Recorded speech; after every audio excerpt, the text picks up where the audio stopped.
Eu começo com um pouquinho de português, mas só um pouquinho, porque meu português você não vai entender nada. So, I'm going to switch to English because I know that there is some English translation there, okay? Thank you for coming. Verdadero placer of being here.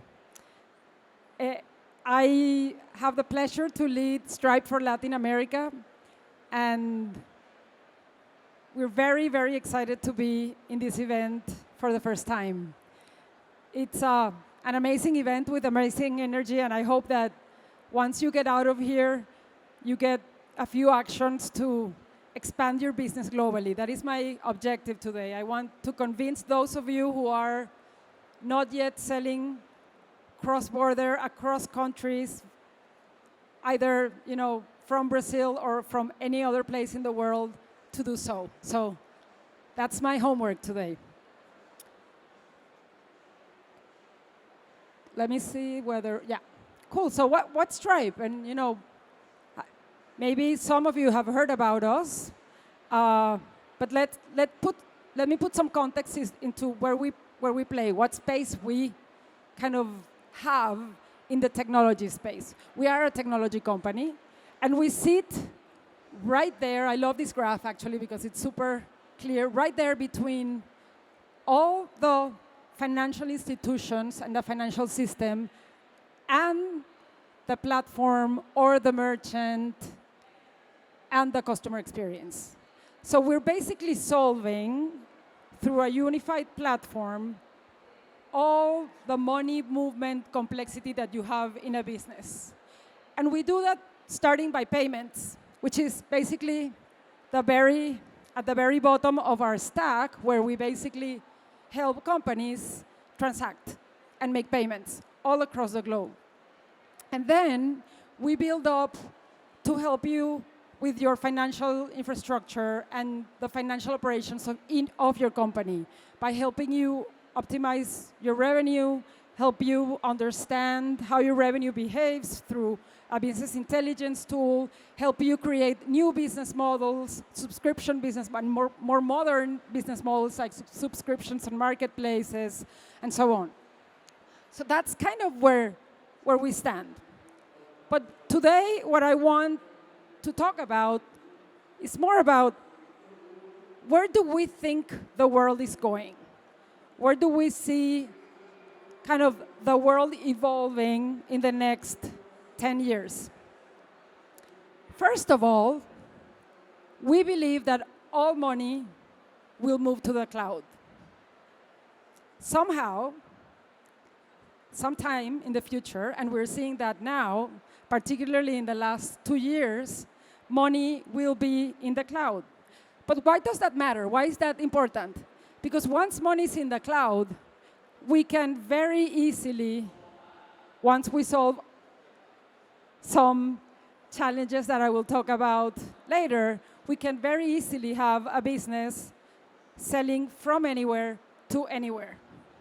And that gives place to the real globalization of the economy. That's when we really see, right, the internet unlocking the globalization of the economy. At Stripe, we believe that commerce should have no borders, and that basically if you are a business anywhere in the world, you should be able to sell your product or service to any customer anywhere else in the world, and that customer should be able to pay the way they want to pay. So that's what we're aiming for. The other thing that we believe in is that platforms, and we have many platforms here in this big room, platforms will offer financial services by default. And why is this important? What is a platform offering financial services? Especially in emerging markets, our consumers will not necessarily have a bank account and will not necessarily pay or do financial services through a bank account. They will do it through a platform that they trust. So most of these platforms will offer financial services to their consumers. The other big trend that we're seeing, and of course there cannot be a tech talk these days without talking about crypto, is crypto, right? And why do we think crypto is important? Because with the increasing regulatory complexity and the efficiency that crypto, and particularly decentralized finance, allow for value storing and value exchange, this will become central for financial services in the future. Then last but not least, and I was listening to the previous talk, the people who were talking about the circular economy, right? And I'm glad that we're talking about sustainability in a conference like this. But we believe that, proactive carbon removal and everything related to how you're going to be creating a better world through your business is also going to be inherent. It's not going to be something that is kind of the corporate social responsibility side of the business. It's going to be inherent to your business. So, and that's why we have created a product particularly that it's called Stripe Climate, through which we support carbon removal funds so that we all together can offset the carbon emissions.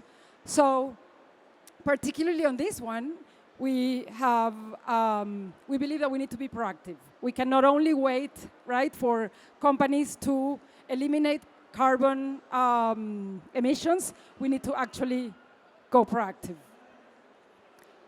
So why do you have to be a global company? Why should you go global? Why is this important for you? I think that last 2 years demonstrated that consumers have moved online. This is true not only for your home country, but this is true everywhere in the world.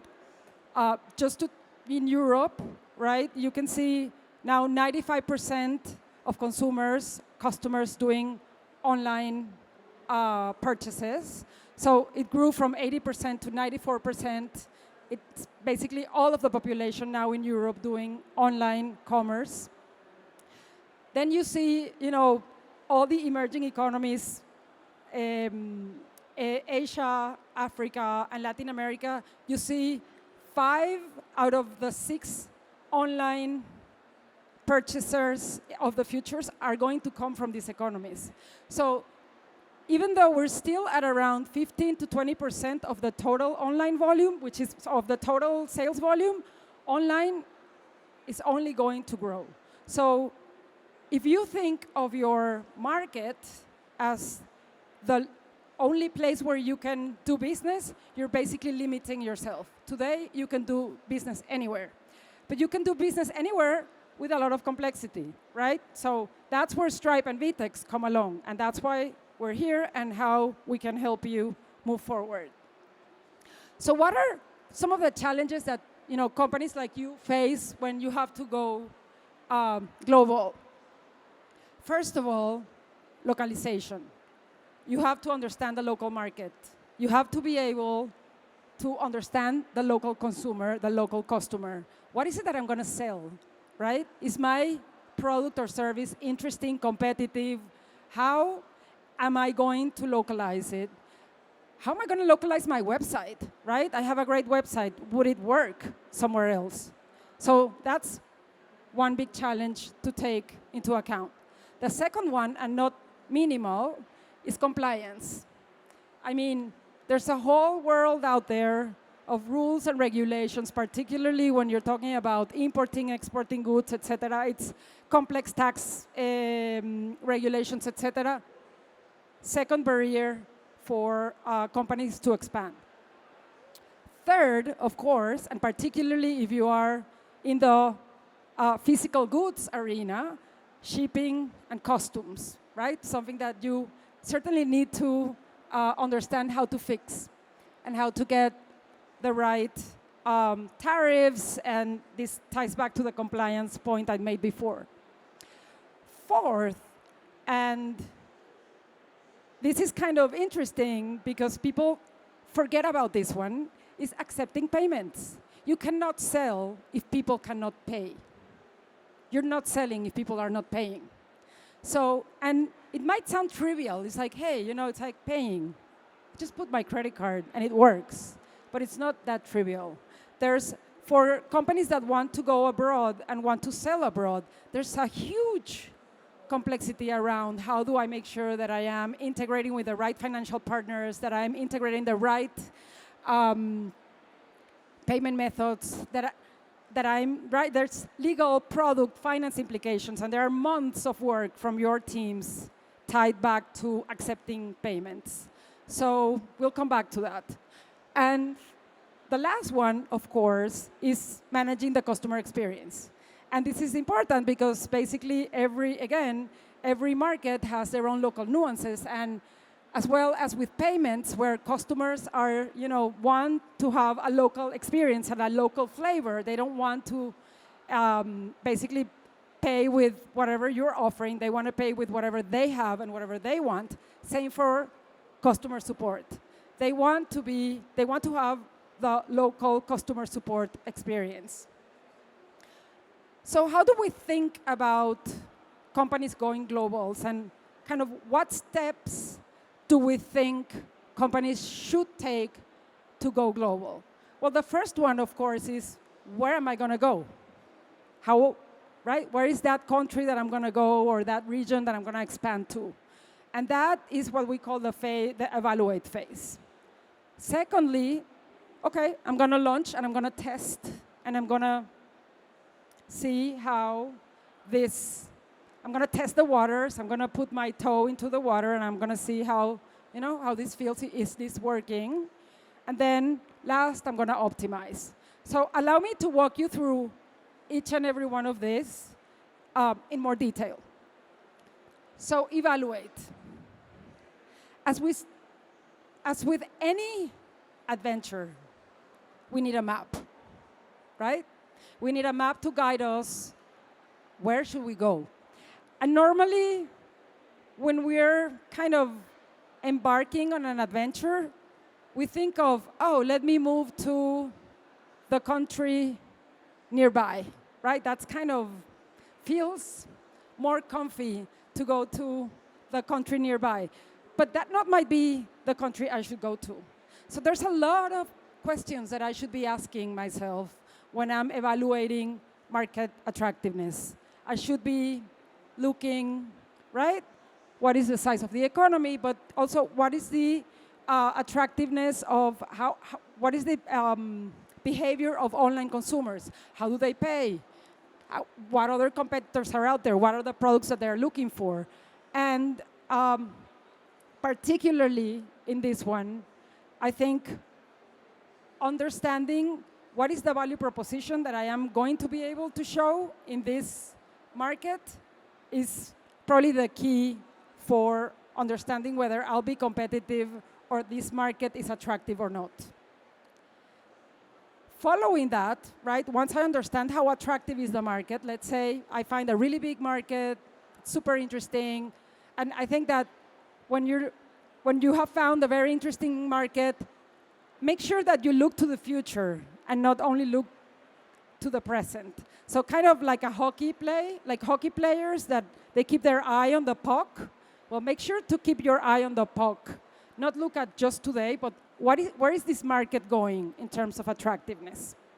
So once I have done that, then the other axis probably of the decision matrix that I need is how easy to enter is this market.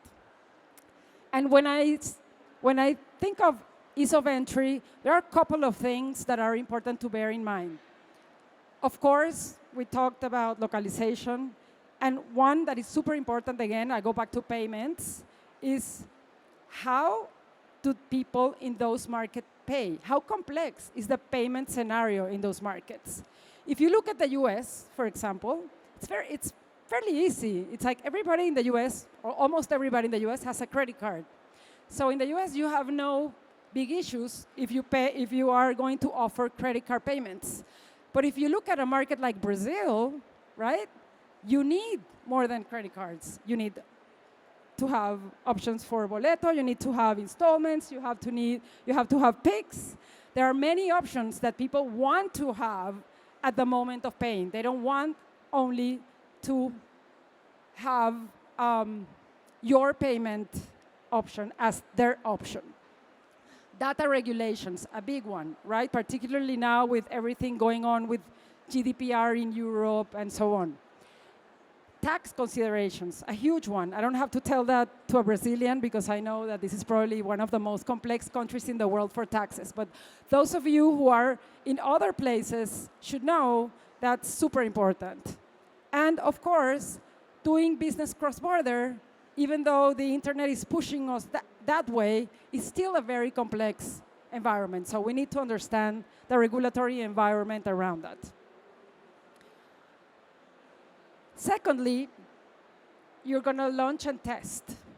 And here, one thing that I think it's super important is if you have not thought through the evaluate part and you have not understood well the consumer behavior and the customer preferences, you might be punishing your launch test. Because you might find that if you come to Brazil and you only offer a credit card, you probably will not sell as much as you would, and your conversion rates will be lower. And you might think, oh, Brazil is not such an attractive market.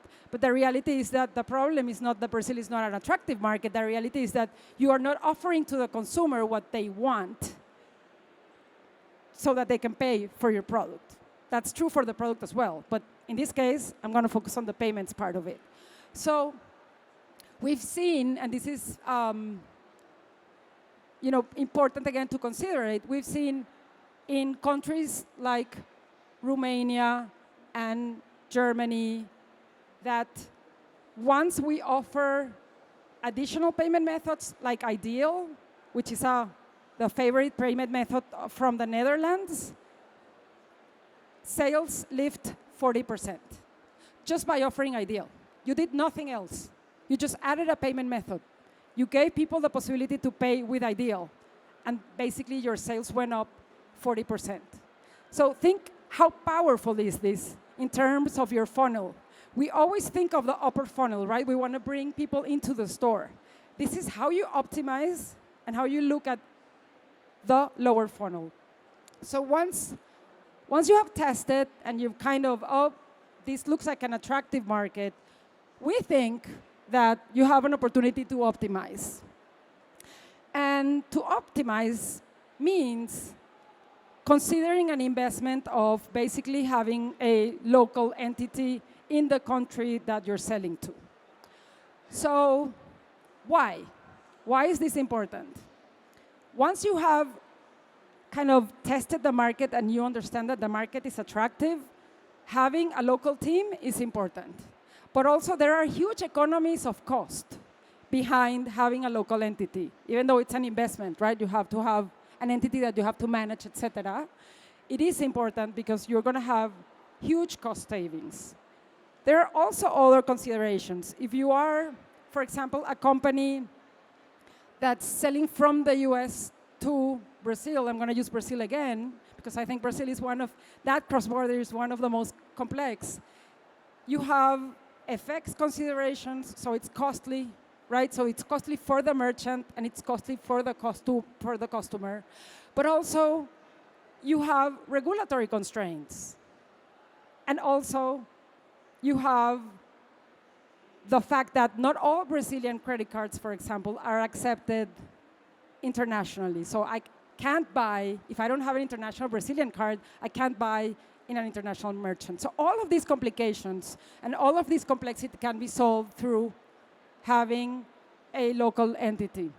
And then the second factor that we consider important is fraud is probably one of the biggest hurdles that we continue to see in the e-commerce space. And once you have had the ability to have a local presence, you can actually start working on reducing fraud. And when you see this, you're like, oh yeah, she's making it feel like, oh, this is also simple. right? And it really isn't simple. But you're not alone there. That's why Stripe and VTEX are here today. And that's exactly what we're trying to do at Stripe. We're trying to abstract all the complexity from everything I just told you around how to manage the money movement and allowing users, customers, merchants to transact globally. So why Stripe? Stripe is basically have been recognized by Forrester as one of the top companies in the payment space through our offering.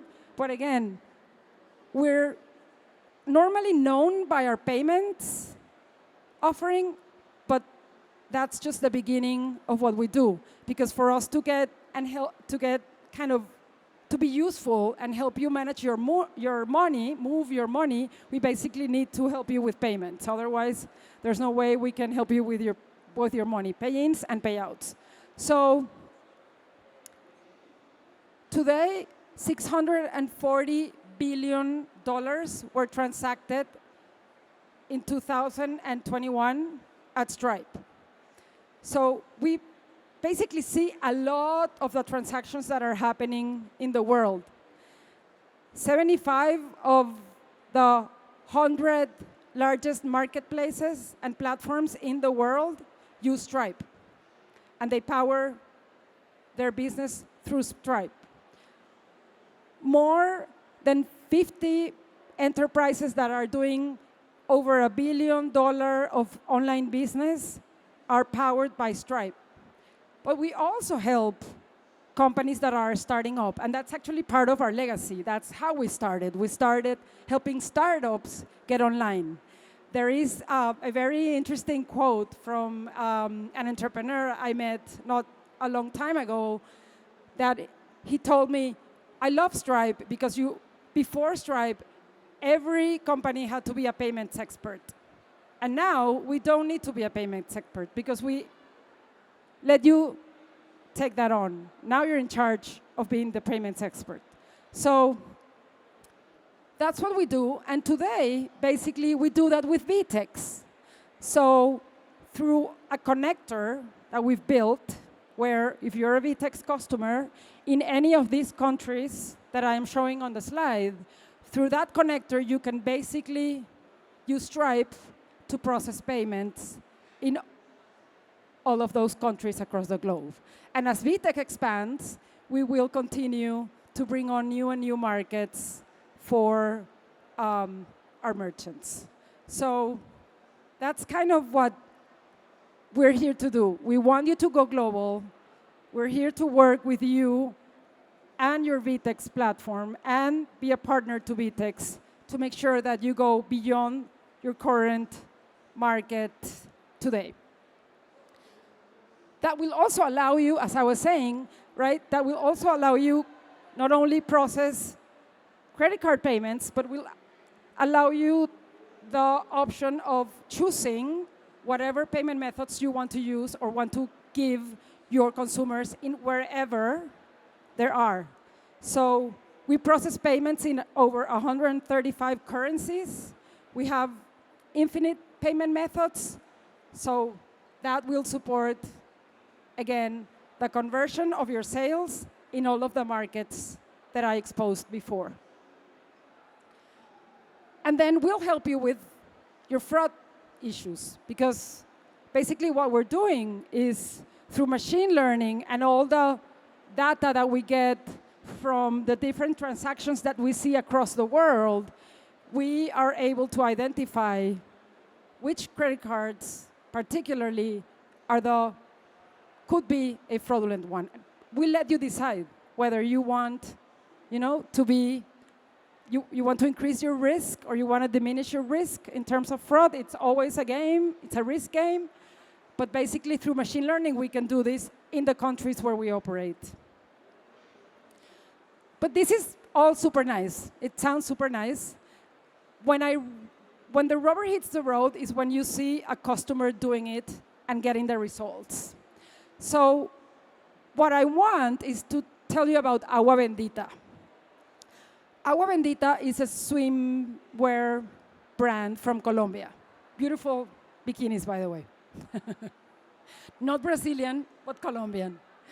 And their main objective was, I want to go global. I want to sell my bikinis global, right? I want to go outside of Colombia. There's a huge market for swimwear around the globe. We have amazing products. How can we do that?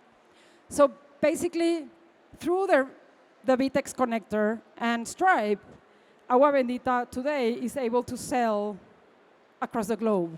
And they have been able to double their sales. And 80% of those transactions are coming from outside of Colombia. So imagine that just by doing that, you're basically, right, opening up the world for your business. So this is a real case. This is a real company doing this. And my hope is that as I finish this, you go open your Stripe account. If you're a VTEX user, you basically add the Stripe keys into the VTEX dashboard, and then just go select your payment methods, and boom, just go global. Thank you.